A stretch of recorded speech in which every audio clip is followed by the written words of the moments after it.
Imagine a future where treating a chronic illness isn't about, daily pills or painful injections, but about an invisible signal, a tiny, imperceptible wave, just passing through your body, activating a specific biological process exactly when you need it. No needles, no discomfort, just a subtle, remote command. It really does sound like something straight out of science fiction, doesn't it? Oh, But researchers are actually making incredible, tangible strides towards this kind of future. You see, the core challenge in biomedicine right now, especially when we talk about chronic conditions, is the need for really precise, robust, and importantly, non-invasive methods to control therapeutic outcomes. right. Traditional approaches can be quite clunky, imprecise, or sometimes just painfully slow in their action. And that fundamental challenge, that need for precision, that's exactly what we're exploring today on the deep dive. We're going to unpack some really groundbreaking new research into wireless, non-invasive control of gene expression inside living organisms. We're talking about using electromagnetic fields and tiny engineered nanoparticles to pull this off. Our mission today is to understand exactly how this cutting-edge tech works, its specific benefits, and what it could truly mean for the future of treating chronic diseases. Maybe even moving us toward a world where a kind of personalized EM genetic control grid could manage our health from the outside. So let's unpack this a bit.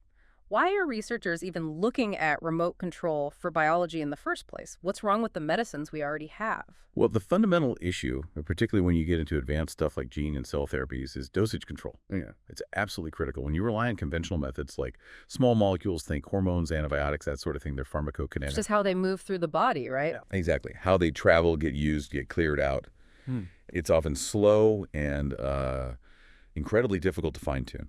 Imagine trying to perfectly time a single dose of medicine to hit a very specific window of need in the body. It's incredibly hard with traditional pills or injections. So it sounds like traditional methods are a bit of a blunt instrument, maybe. You get a systemic effect, the drug goes everywhere, but you don't have real precision over the timing or the location. That's a really good way to put it, a blunt instrument. And the consequences of that can be significant, Yeah.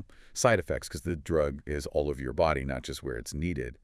Or sometimes ineffective treatment, because you just can't deliver the right amount precisely when, say, a flare-up occurs. Right.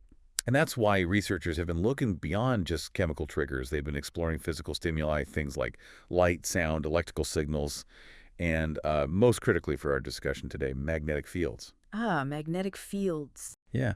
And what's truly fascinating here, what makes them stand out, is that magnetic fields offer this unique advantage. They can safely and effectively penetrate deep into biological tissues without direct contact, without needing invasive devices. Okay. This makes them pretty ideal for achieving what scientists call spatiotemporal control, basically controlling therapeutic outputs in specific locations at very precise times. That makes perfect sense. Sending a signal right through the body really does cut through a lot of those pharmacokinetic challenges you mentioned.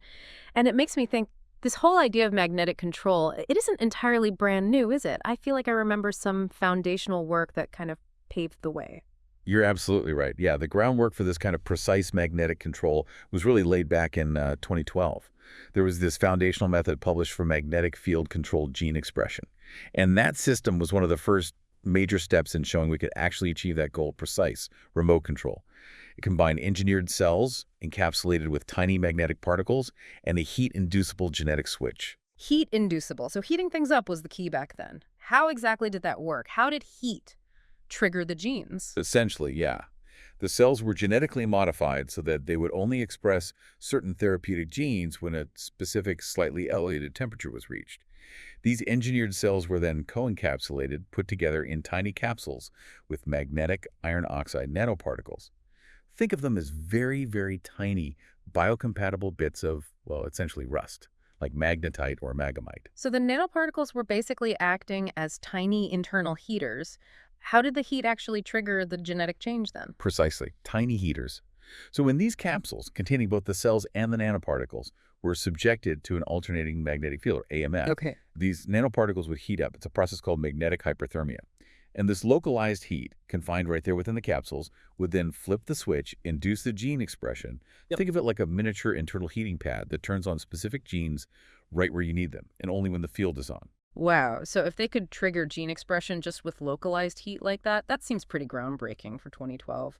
What were the key findings? What did it really prove was possible? Yeah, it was pretty significant. And what's really fascinating about that 2012 work is that it was what they called a one-component system, Hmm. which means it leveraged the body's own natural cellular pathways, specifically the heat shock response. Ah, the body's natural reaction to heat stress. Exactly. It's a built-in protective mechanism cells use. By tapping into this endogenous pathway, they avoided potential immune responses to foreign components. That's always a huge consideration for any new therapy. And they demonstrated incredibly high inducibility, like over 2,800-fold activation at 43 degrees Celsius, and importantly, remarkably low background activity. So very little leakage. The genes stayed off unless heated. Pretty much, yeah, which is essential for precise control, right? You don't want genes turning on randomly. And what about the level of control? Could they actually fine-tune it, or was it just a simple on-off switch? No, they showed remarkable fine-tuned control. They found they could simply vary the magnetic field strength, or just change how long they exposed the capsules to that alternating magnetic field. This allowed them to modulate gene expression over, get this, several orders of magnitude within minutes. Within minutes. That's fast. Yeah, a huge leap compared to the slow action of, say, chemical inducers, which can take hours or longer. Plus, because the heat production was confined to just those encapsulated cells, it naturally limited any impact on the surrounding healthy tissue. Okay, that makes sense. And safety. What about those tiny magnetic particles? Were the cells okay with them? Yes, the specific nanoparticles they used, I think they were coated with polyethylenamine, were very well tolerated by the cells. Even after like 30 minutes of magnetic field exposure, cell viability was largely unaffected. And this early work, it wasn't just theoretical. It connected to technologies already in development or use. For instance, magnetic field generators were already gaining clinical approval for hyperthermia treatment in other contexts, like for brain tumors. Ah, so the hardware side was already somewhat established. Right. It showed the concept had real-world applicability, wasn't just a lab curiosity. So that was the foundation then, building on heat. But science never stops, right? And you mentioned groundbreaking new research earlier. That suggests something even more advanced. What's the next frontier? How has this evolved beyond just heating cells up? That's the crucial question, isn't it? The 2012 work was fantastic and proved the concept. Remote control was possible. But the real breakthrough, the kind of aha moment for researchers, was asking, could we achieve this level of precision without relying on heat? Because heat, even localized, can still have some effects. And that's exactly what this newer system called electromagnetic programming of wireless expression regulation, or EMPOWER, delivers. It was highlighted in a 2025 Nature Nanotechnology paper, and it's a fundamentally new, much gentler way to talk to our cells. Empower. Okay, that's a powerful name. So how does this new mechanism work then? What's different? No heat involved. Right, no significant heating. The new mechanism is much more sophisticated. Instead of just generating heat, EMPOWER uses a very special type of tiny engineered particle, these core shell multiferroic nanoparticles. Let's just call them smart nanoparticles. They're designed to react to magnetic fields in a totally different way. And these nanoparticles are also coated in a biocompatible material, chitosan in this case, which helps them safely get inside the cells. Wait, inside the actual cells, not just encapsulated with. Exactly. Right into the cytoplasm, this sort of jelly-like substance surrounding the nucleus. That feels like a much more direct line of communication, almost like plugging directly into the cell's machinery. That seems revolutionary, especially for this idea of an EM genetic control grid. It truly is a game changer for precision. And this is where it gets really interesting. When you stimulate these nanoparticles with a low-frequency magnetic field, and this is vital to emphasize, we're talking 1 kilohertz and 21 millitd, that's much, much weaker than clinical MRI scans. Okay, so very low energy, safe. Precisely.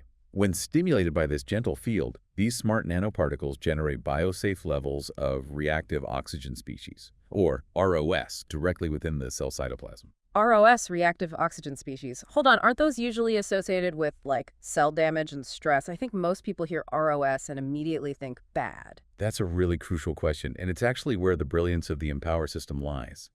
You're right. In high concentrations, ROS can definitely be harmful. But think of them like a volume dial. At very low controlled levels, they're actually natural signaling molecules that our cells use constantly, little messengers triggering various processes. The EMPOWER system generates just enough ROS to act as a precise on switch for a specific engineered genetic circuit. It uses the cell's own keep one AirF2 pathway. Okay. This pathway is naturally sensitive to these ROS signals. When it detects them, it activates the production of selected therapeutic proteins, like, say, insulin. It's specifically designed to recognize this transient peak in ROS, not some kind of damaging long-term accumulation. Wow. Okay, that's a huge leap in both precision and potential safety then. So what are the big advantages of Empower compared to the older methods, and how does it really push forward this idea of an EM genetic control grid? The advantages are profound, yeah. And they really do open the door to a new era of therapeutics that could form the basis of such a grid. Yeah. First, precision. Just exquisite control over when and where a gene is expressed within the body, because it's happening right inside the target cells. Second, it's incredibly gentle and non-invasive, no demanding surgery, no high energy needed. Third, it boasts high biocompatibility and needs much lower nanoparticle dosages. The paper mentioned over 20 times less than some other applications. That minimizes potential off-target effects. So safer, uses less material, inherently more precise because it works inside the cells. That sounds like a significant win-win-win. Indeed. And those transient ROS levels are key to its safety profile, too. They increase right after stimulation, then quickly decline within about 3 to 6 hours. So it's a short, sharp signal, not a constant stress. And finally, the simplicity of control is pretty remarkable. That weak electromagnetic field, it can be generated by a simple single coil device. They mentioned something like a wireless phone charger. Wait, like a wireless phone charger controlling your biology? The image of that is, wow, it's striking. Could we really be looking at familiar devices repurposed for medicine? And crucially, did they actually test this in a real-world kind of scenario? Exactly. The potential for using familiar, easy-to-use tech is immense. And yes, absolutely, they tested it. It wasn't just in a dish. As a proof of concept, the researchers successfully tested Empower in a mouse model of type 1 diabetes, which is a classic test case for this kind of tech. They encapsulated human cells, engineered with the Empower system to produce insulin, and implanted them under the skin in diabetic mice. And the results were, frankly, astounding. Daily stimulation with that weak EM field, just for 3 minutes a day. 3 minutes. Just 3 minutes. It controlled insulin secretion and completely normalized blood glucose levels for the entire 4-week study period. And was it dynamic? Could they switch it on and off, really show that fine-tuned control you talked about? Yes, absolutely. The control was entirely reversible.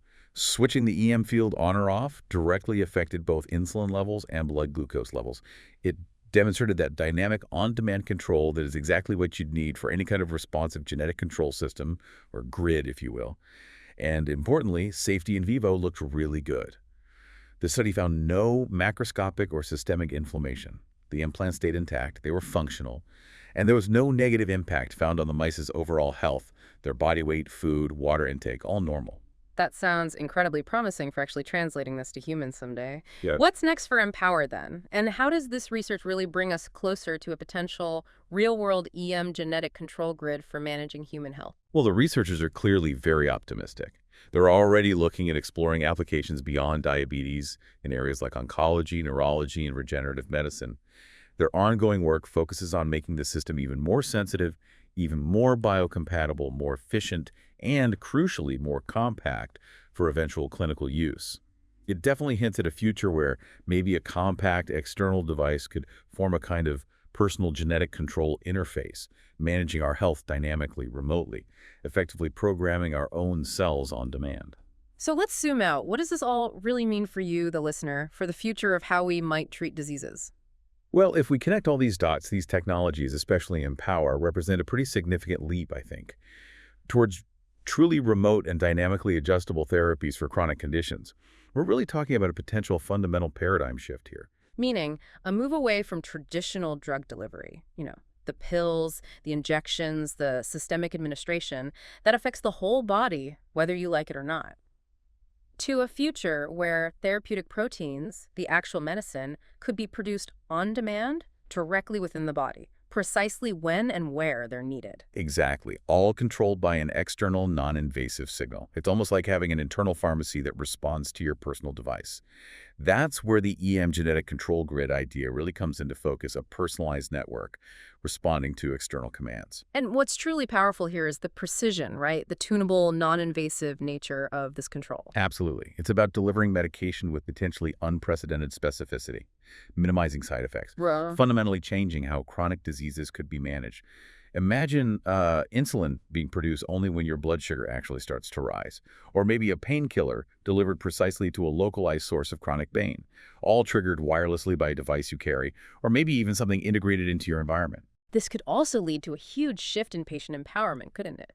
Patients could potentially adjust their therapy remotely, perhaps in consultation with their doctor, but without needing constant injections or invasive procedures. It could make managing chronic conditions much simpler, potentially more effective, and give people much more direct control over their own health, really moving us closer to that idea of a personal control grid where therapy is truly responsive to your needs in real time. Exactly. It helps transition medicine from being largely reactive, you get sick, you take a drug, to becoming intelligently responsive and truly personalized. So here's a thought to leave you with. Imagine a world where treating your chronic illness is as simple as carrying a small, maybe phone-like external device, wirelessly signaling specific cells in your body to produce the exact therapeutic dose you need, only when you need it. What doors does that level of personalized, non-invasive, remote biological control really open for human health and well-being? And maybe how might it change our very relationship with our own bodies? The profound implications are still unfolding, of course. Being able to essentially program our own biology with this kind of precision. Well, it certainly points towards a future where medicine isn't just about reacting to illness, but about intelligently responding to our body's dynamic needs moment by moment. It's definitely a future worth getting curious about.